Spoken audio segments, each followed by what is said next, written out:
우리가 토지를 생각하면 일반적으로 쌀 때 사서 우리 자식들 물려주면 그게 엄청난 돈이 될 것이다. 그러니 이건 나를 위한 게 아니라 우리 후손을 위한 거다. 뭐 이런 선입견이 있잖아요. 근데 그게 아니라 땅도 단기 투자가 가능하고 현금으로도 만들 수 있고 또 그 위에다가 내가 원하는 개발도 가능하다는 거죠.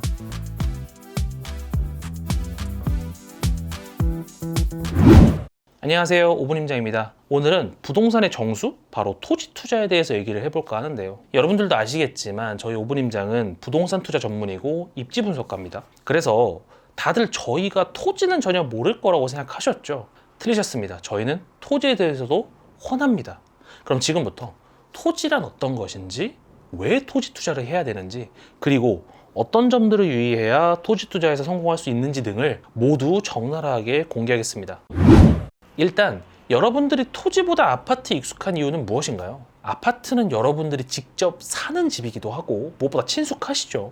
어릴 때부터 살아온 집이기도 하면서 대한민국 사람들의 대다수가 사는 곳이기도 하고 앞으로 갈아타게 할 대상도 아파트고 언론에서 부동산 관련 뉴스를 내보냈다면 그 기준은 언제나 아파트가 되곤 하죠. 그러니까 이런 이유들 때문에 토지는 어렵다, 근데 아파트는 반면에 쉽다, 이런 인식이 있으실 겁니다. 그리고 또 대표적으로 여러분들이 토지 투자를 어려워하는 이유를 제가 한번 꼽아보자면요. 첫 번째, 좋은 땅인지 나쁜 땅인지 알기가 어렵죠. 현재 대치동의 대장급이라고 하는 레데펠, 즉 레미안테치 팰리스 어떠신가요? 좋죠.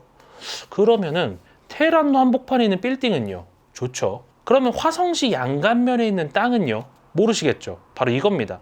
그러니까 주택이나 상가는 전문가가 아니더라도 사실 딱 보면 어느 정도 느낌은 옵니다. 공부만 조금 하면 어느 정도 시세 파악은 힘들더라도 그 가치가 어느 정도인지는 대강 알고요. 근데 토지는 아니죠. 게다가 두 번째로 토지는 또 문서를 어느 정도 해석할 수 있어야 하는데요. 이게 공문서이기도 하고 이런저런 법률 용어가 많이 들어가 있어서 여간 어려운 게 아닙니다. 세 번째로는 이 땅을 대체 어디서 사야 될지도 막막하다는 겁니다. 아파트는 너무 쉬워요. 네이버 부동산 매물 올라온 곳에 그냥 전화를 하시거나 아니면은 그냥 아파트 상가에 있는 중개소 들어가서 사면 되는데 이 땅이란 건 그렇지가 않아요. 전문적으로 다루는 중개사들 찾는 게 핵심이기도 하고 분명 해당 지역에 있는 부동산인데도 그 땅에 대해서는 전혀 모르기도 하고 그렇습니다. 그러니까 대표적으로 이런 요인들이 토지 투자를 여러분들이 어렵다라고 생각되게끔 하죠. 또 대표적으로 토지에 대해서 오해하는 것들이 있죠. 바로 장기 투자를 해야 한다는 겁니다. 근데 토지는 꼭 장기 투자를 해야 하는 상품은 아닙니다.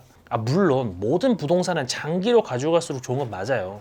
다만 토지는 무조건 장기여야 한다, 이건 아니라는 거죠. 여러분들의 생각과는 달리 토지는 딱 1년만 공부하고 임장을 계속하면 투자하는 데는 어렵지 않을 정도로 통달이 가능합니다. 당연히 토지 전문가는 안 되겠죠. 그래도 우리의 목표는 돈을 버는 것 아니겠습니까? 돈만 벌면 되는 수준은 1년이면 충분하다는 거죠. 아파트 살 때랑 똑같이 생각하시면 됩니다. 언제쯤 팔 건지, 그때 누구한테 팔 건지 간단하죠. 이 로직으로 땅의 값어치를 이제 판단하면 되는 겁니다. 다음에 네 가지인데요. 첫 번째가 가장 낮고 네 번째가 가장 가치가 높습니다. 1번, 농사만 지을 수 있는 땅보다는 집도 지을 수 있는 땅. 2번, 집만 지을 수 있는 땅보다는 상가도 지을 수 있는 땅. 3번, 상가만 지을 수 있는 땅보다는 건물도 지을 수 있는 땅. 4번, 건물을 지을 수 있는 땅이라면 건물을 크고 높게 지을 수 있는 땅. 너무 상식적이죠. 그래서 부연 설명이 필요 없는 수준입니다. 그러니까 이렇게 생각하시면 되는데 토지도 사실 개인의 성향에 따라서 투자 성향이 갈립니다. 우리가 다른 부동산을 투자할 때도 시세 차익을 생각하자면 아파트를 보통 사고 현금으로 필요하면 상가를 사고 개발이 하고 싶다면 오래된 통빌라나 단독주택, 다가구를 사죠.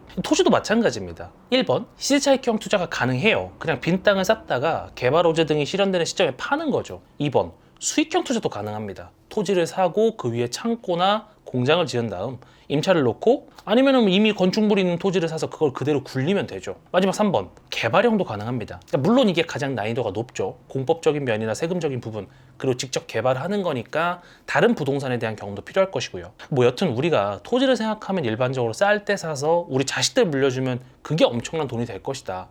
그러니 이건 나를 위한 게 아니라 우리 후손을 위한 거다. 이런 선입견이 있잖아요. 근데 그게 아니라 땅도 단기 투자가 가능하고 현금으로도 만들 수 있고 또 그 위에다가 내가 원하는 개발도 가능하다는 거죠. 이제 아주 기본적인 뼈대는 들으신 거고요. 그러니까 지금부터는 약간 전문 용어를 써서 설명을 드릴 겁니다. 먼저 지목인데요. 토지의 지목은 모두 28개로 이루어져 있는데 다 알 거 없고요. 투자를 위해서는 딱 5개. 대, 전, 답, 임야, 잡종지 이렇게만 아시면 됩니다. 대는 건물을 지을 수 있는 대지를 말하고 전은 밭이고요. 답은 물이 필요한 돈, 임야는 일반적인 야산, 잡종지는 이것저것 엔간한 거 다 할 수 있는 다활용지라고 보시면 됩니다. 지목은 이 5개만 아시면 충분하고 그 다음은 용도 지역에 대해서 알아야 하는데요. 왜냐면 이 모든 토지에는 하나의 용도 지역이 꼭 해당되고 여러분들이 개인적으로 바꿀 수가 없는 것이기 때문에 이 용도 지역을 꼭 확인하시고 투자를 하셔야 됩니다. 용도 지역은 크게 도시 지역과 비도시 지역으로 나뉘고, 도시 지역에는 주거 지역, 상업 지역, 공업 지역, 녹지 지역이 있고, 비도시 지역에는 관리 지역, 농림 지역, 자연환경 보전 지역이 있습니다. 근데 복잡하잖아요.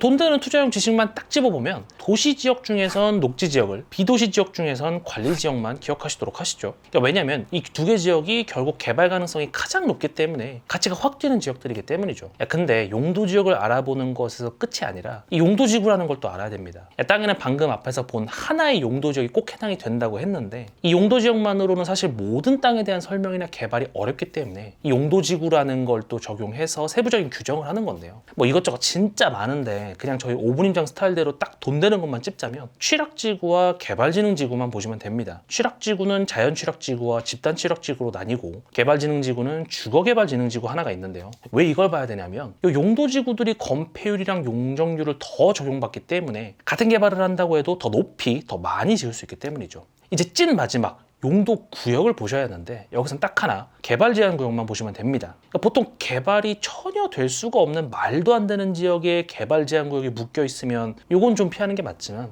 일반적인 지역에서는 본격적으로 개발을 하기 전에 지자체에서 먼저 묶는 경우가 있거든요. 그래야 민간에서 뭐 빌라를 자기 맘대로 지으면서 노후도로 깨버리는 그런 불상사가 안 생길 테니까요. 이렇게 용도 지역, 용도 지구, 용도 구역, 이렇게 세 가지 용도 시리즈를 정리했는데, 앞에서 말씀드렸듯 다 외우실 필요 없고, 용도 지역 중에선 도시 지역 중 녹지 지역, 비도시 지역에선 관리 지역을, 용도 지구에선 취락지구와 개발진흥지구를, 용도 구역에선 개발 제한 구역만 보시면 됩니다. 간단하죠? 이걸 좀 더 편하게 얘기하자면 토지 투자의 초보시다? 그러면 전답 등의 농지를 보시고, 용도 지역에서는 개발 가능성이 높은 녹지 지역이나 관리 지역 위주로 보면 된다는 겁니다. 그러니까 뭐 다 좋은데 사실 부동산으로 돈을 벌려면 쌀 때 사서 비쌀 때 팔아야 되잖아요. 그래서 대체 토지를 언제 사야 되냐는 질문이 안 나올 수가 없겠죠. 딱 결론 말씀드리면 개발 호재 실현 3년 전에 사시면 됩니다. 보통 사람들이 땅을 살 때 그냥 카더라를 듣고 사잖아요. 근데 이럴 경우 100% 호재는 뻥이거나 물리게 됩니다. 그래서 이 호재 실현 3년 전 공식을 꼭 기억하셔야 되는데, 개발 호재가 발표되자마자 사려고 하면 아직 허허벌판이라 이게 언제 될지도 모르겠고 또 매수하기도 무섭죠. 반면에 호재 직전, 즉 뭐 1, 2년 전에 사려고 하면 그때는 이미 무언가 막 올라가고 있고 중개소에서도 다 아니까 말이 많아서 사람들도 몰리니까 가격이 이미 비싸져 있습니다. 그래서 호재 실현 3년에서 최대 5년 전쯤 사는 게 사실 매수에서의 적기라고 할 수 있습니다. 어떠세요? 제가 아주 어려운 공법이나 세법 뭐 이런 거 빼고 진짜 간단한 용어 설명을 바탕으로 토지 투자는 언제 해야 되는지, 어떤 땅을 사야 되는지, 언제 팔아야 되는지 이거 다 알려드렸죠. 저희 오분임장 토지 전문가 맞죠? 라고 말하고 싶지만 사실 이번 영상은 나는 집 대신 땅에 투자한다의 책을 보고 말씀을 드린 겁니다. 한국경제신문에서 출간을 했고, 저자는 여러분들이 다들 아시는 옥탑방 보보스 이 김종률 대표님과 토지 전문가 이문정 선생님이 쓰셨습니다. 제가 앞에서 잘난 척하면서 말한 내용은 책의 앞부분에 나와 있는 내용을 저희가 읽고 재해석한 내용들이고요. 책에서 훨씬 자세하게 서술하셨기 때문에 관심이 있으신 분들은 구매하셔서 읽어보시는 거 추천드립니다. 제가 책을 전부 다뤄드릴 수 없으니까 여러분들의 흥미를 돋우기 위해서 최대한 앞부분에 재밌는 파트 위주로 설명을 드렸는데, 책의 중반부부터 뭐 경매나 공매를 활용하는 방법이라든지 토지의 시세를 파악하는 방법이라든지 뭐 필수 공법도 나와 있고, 마지막으로 이런 뭐 훌륭한 대표님들의 여러 성공 사례들도 나와 있어서 사실 이 책 하나면 제가 볼 때 웬만한 토지 투자는 또 가능할 것 같습니다. 우리 대부분이 사실 아파트에 관심이 많기 때문에 토지 투자는 약간 소외시되거나 좀 어려운 거 아닌가? 라는 생각을 많이들 하시는데, 여러분들이 거주하시는 아파트도 사실 근간은 땅이고, 여러분들이 이용하는 상가나 임차를 내준 상가도 사실 근간은 땅입니다. 그런 면에서 당장 토지 투자를 하진 않으시더라도 토지에 대해서는 꾸준히 공부하시고 이해도를 높이셔야 주거 상가 상품에 대한 접근도 훨씬 스마트해질 거라 생각을 하고요. 마지막으로 환경에서 도와주셔서 이번에 저희가 서평 리뷰한 이 나는 집 대신 땅에 투자한다를 구독자 이벤트로 여러분들에게 선물 드릴 기회가 생겼습니다. 해당 영상의 설명글과 댓글로 구글 폼으로 올려드릴 거고요. 간단하게 성함, 구독자 아이디, 이메일, 책을 받으실 주소, 그리고 또 이 책을 왜 보고 싶으신지 뭐 이런 것들에 대해서 간단히 적어주시면 저희가 추첨을 통해서 총 5분께 드리도록 하겠습니다. 많은 참여 부탁드리고요. 다음에 더 좋은 컨텐츠로 찾아뵙겠습니다. 감사합니다.